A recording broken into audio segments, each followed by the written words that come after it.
नमस्ते, मैं संजय सुमन आप तमाम दर्शकों एवं छात्रों का हार्दिक अभिनंदन एवं स्वागत करता हूं। आज मैं उपस्थित हूं अयादि संधि को लेकर के, जो स्वर संधि का ही एक भेद है।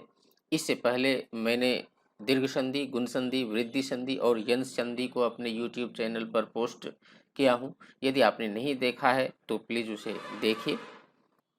इसका उदाहरण आप सामने देख रहे हैं, 4 उदाहरण है और चारों ही बहुत महत्वपूर्ण और सुंदर उदाहरण है, याद रखने लायक उदाहरण है।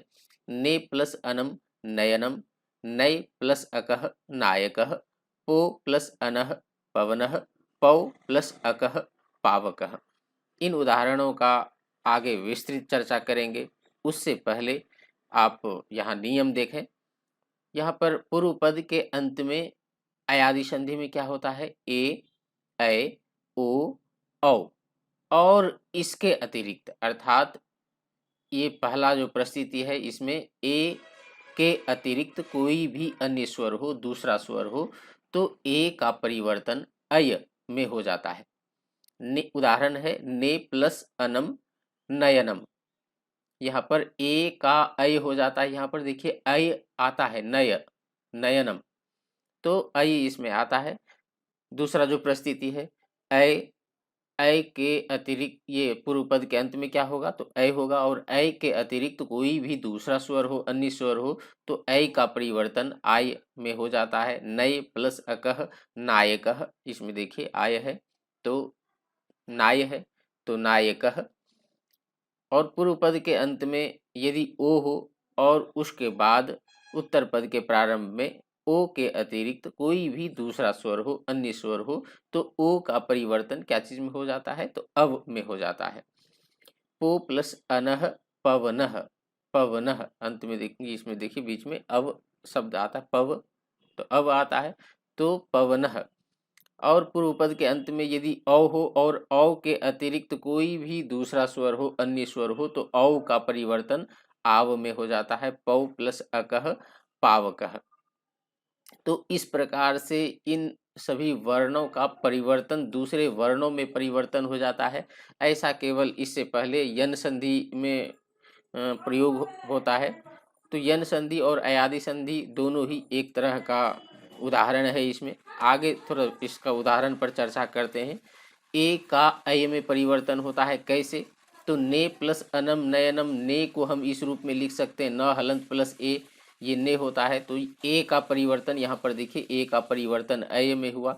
अब सबों को मिला देना है। न प्लस अ बराबर न, य प्लस अ बराबर य, तो यह न य, और फिर नम है तो नम। यहाँ पर आगे इसमें देखिए अय का परिवर्तन आय में होता है, अय का आय। तो नय प्लस अकह नायकः कैसे हुआ? तो नय को हम इस रूप में लिख सकते हैं न प्लस, और ये अय का परिवर्तन क्या चीज में होगा? तो आय में होगा।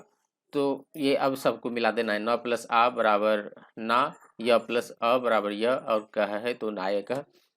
तीसरा जो परिस्थिति है क्या है? तो ओ का अव में परिवर्तन। पो प्लस अनह, यहाँ पर ओ है, पो है तो अंत में ओ है, तो यहाँ पर देखिए प हलंत प्लस ओ लिखा है, और फिर अनह है, और ओ का परिवर्तन क्या चीज में? तो अब में। तो प हलंत प्लस अ बराबर प, और व हलंत प्लस अ बराबर व, और न है तो पवनः हो गया। यहाँ पर जो है औ का आव में परिवर्तन, औ का आव में परिवर्तन, तो पौ प्लस अकह पावकः होता है। कैसे पावकः? तो पौ को यहाँ पर अलग किया गया है, प हलंत प्लस औ, और औ का परिवर्तन आव में। अब सबों को मिला देना है, जैसे है प हलंत प्लस आ बराबर पा, व हलंत प्लस अ बराबर व, और कह पावकः। नेक्स्ट स्लाइड की ओर बढ़ते हैं और इसके उदाहरण को समझाने के लिए। तो से प्लस अनम शयनम, ए का अय में परिवर्तन, इसीलिए शय यहाँ पर हुआ है। से प्लस अनम शयनम। इसे और थोड़ा सा इसे समझाने के लिए मैं इधर लिखा हूँ, स हलंत प्लस ए बराबर से होता है, और ए का परिवर्तन अय में, ए का परिवर्तन अय में। अब यहाँ पर ए को, ए और ये इस शब्दों को भूल जाइए, तो स हलंत प्लस अय बराबर शय, शय, और फिर बाद में अनम है तो अनम यहाँ पर जोड़ दीजिए, तो क्या होता है? तो ये देखिए शयनम, से प्लस अनम शयनम। उसी प्रकार से नयनम है, विनय प्लस अकह विनायकः। तो अय का आय होता है परिवर्तन, अय का परिवर्तन आय में, तो विन, यहाँ पर विनय को हम इस रूप में लिख सकते हैं, विन प्लस अय अय, और अय का परिवर्तन आय में, तो इसको आप थोड़ा देर के लिए भूलिए, तो win, win plus I Vinay हो गया, और बाद में अकह है, अकह, विनाय प्लस अकह, य हलंत प्लस अ बराबर य होता है, तो विनायकः, ये सिद्ध हो गया। फिर गय प्लस अकह गायकः, इसी प्रकार से जैसे विनायकः उसी प्रकार से गायकः, दोनों में आय है।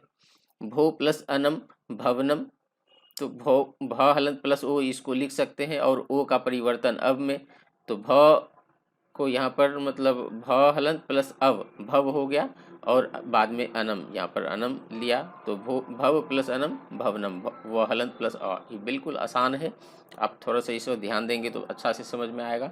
ये थोड़ा सा अटपटा लगता है शब्द भी सुनने में, लेकिन बड़ा ये भी सही है, आसान है। द्वावपि शब्द है, द्वावपि किन दो शब्दों से मिला है, तो द्वौ प्लस अपि द्वावपि, औ का आव होता है, यहाँ पर देखिए द्व संयुक्त और हलंत दिया हुआ है, और औ, तो औ का परिवर्तन क्या चीज में, आव में। अब द्व प्लस आ द्वा हो गया, और वह हलंत देना है, तो द्वाव, और फिर बाद में अपि, तो वह हलंत प्लस अ मिल करके ये क्या हो गया, द्वावपि। इसी प्रकार से द्वौ प्लस इमौ द्वाविमौ, आप अपने से इसे बनाने का कोशिश करेंगे, प्रयास करेंगे तो समझ में आएगा।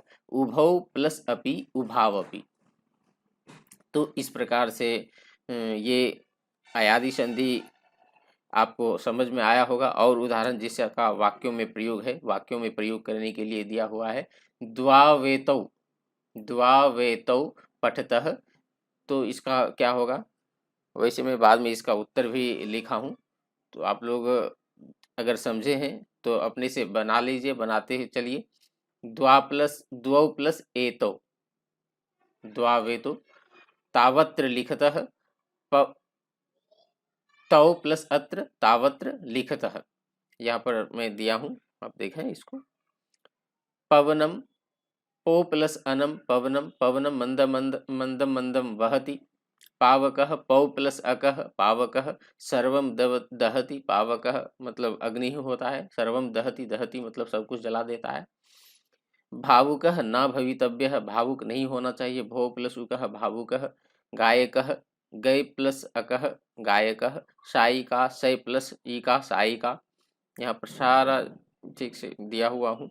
चयनम कृत्वा एव खाद्या खाद्यम खादनीयम, चयनम कृत्वा चयन कर ही, खाद्या खाद्यम, खाद्य प्लस अखाद्यम, यहाँ पर दीर्घ संधि है, क्या खाद्य है और क्या अखाद्य है, इन वस्तु का चयन करके ही खाना चाहिए। शयनम रात्रौ एव करणीयम, शयन रात्रि में ही करना चाहिए, तो चे प्लस अनम चयनम, शे प्लस अनम शयनम।